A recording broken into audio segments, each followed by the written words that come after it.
Welcome to the Effective Engineering Manager podcast. It's good to be here. It's your time today, Slava. What would you like to talk about? Today, I'd like to share the root cause analysis, or RCA, as one of the most powerful tools available to engineering managers that help to eliminate production incidents. I will go over what an RCA is, the benefits, the process of doing RCAs using 5 whys technique, and the best practices. And in the end, we'll provide a checklist to help our listeners to implement the RCAs effectively. Sounds great. Reliability and quality are things we all as engineering managers care deeply about. So tell us, what is the RCA and how does it help us improve the quality of software and as a result, reduce production incidents?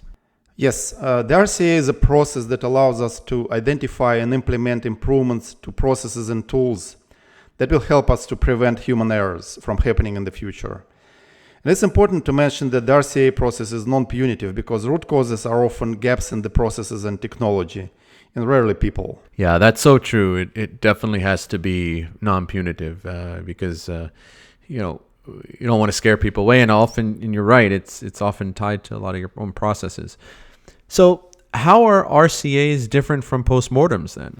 RCAs and postmortems walk hand in hand, but they're not the same thing, for sure. Postmortems are about what happened and who did what and how to get the system back to the normal state. The RCA, on the other side, is so effective because it helps to identify and eliminate classes of problems. It's different from postmortems because it doesn't care who did what and how. What RCA cares about it is why it happened and what we can do to prevent it from happening again. And by the way, sometimes the term root cause is misused. If the root cause is mentioned without conducting an RCA, most likely they're talking about a cause and not a root cause. An example of a cause is a rack of servers going down because the power went out. The root cause here is that there was no budget allocated to put the rack on a UPS. So how do we go about conducting an RCA? We conduct RCA by running an RCA meeting. The output of the RCA meeting is an RCA document that is shared with the team. And one of the most effective ways of conducting the RCA is a technique called 5 whys. The way it works is that we keep asking question why until we run out of answers, or we leave the circle of our influence. And the 5 whys technique was invented at the Toyota company in 1930s, and it became popular in 1970s. It's called 5 whys because typically it's the number of times we have to ask why to get to the root cause.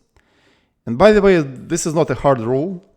If you ask this question 6, 7, or 10 times to get to the root cause, that's fine.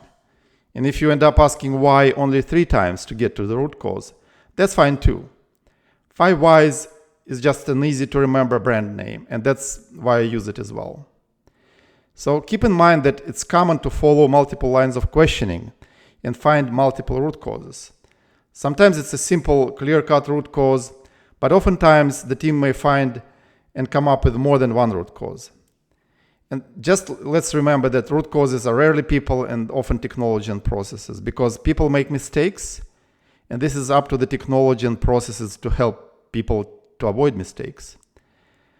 That's why it's important that the line of questioning is blameless. Don't use names of people, and certainly do not use words like I, you, he, she, or them. And the best way is to use passive voice. So instead of saying he did that, say that was done or that happened. If you still need to use some sort of a personal reference, use we. Sounds good. So keeping the RCA blameless, as we said, makes a lot of sense because it allows the team to focus on exploring facts instead of assigning blame. So with that in mind, how do we structure the RCA meeting to ensure it's not blameless? Yes, let's dig into the structure of the RCA meeting. Step number 1, we state facts. And this is a very brief overview of what we know with a focus on the problem. What happened and when. We don't care who did what and how. And this makes the section statement of facts of the RCA document. Step number 2, we do the 5 whys. we go through each statement of facts and ask questions why until we get to the obvious root cause or we cross our circle of influence. For example, the statement of fact is production went down. Why? Because there was a new deployment that had a bug. Why was there a bug? Because the code wasn't tested. Why wasn't the code tested? Because our schedule doesn't accommodate testing. And as you can see, here are two obvious root causes. Number one, the code wasn't tested. And number two, the schedule didn't account for the need for testing. And different teams use different notations to separate questions and answers and mark the root causes. I recommend starting with a right angle bracket for separating questions and answers, a pair per line. And also use the letter R in round brackets to tag a root cause. And it's important that we don't discuss ideas for resolving root causes during the 5 whys because it will distract us from the flow of questions and answers. We do care about solutions, we just don't want to miss exploring the topic. And the solutions are discussed in the next step. And the step number 3 in the RCA meeting is to come up with solutions to the root causes. This generates the section proposed solutions of the RCA document. I recommend creating a table with 3 columns, the root cause, the proposed solution, and task tracking. The first column contains the root causes. You just cut and paste those from the 5 whys. The column number 2 is proposed solutions.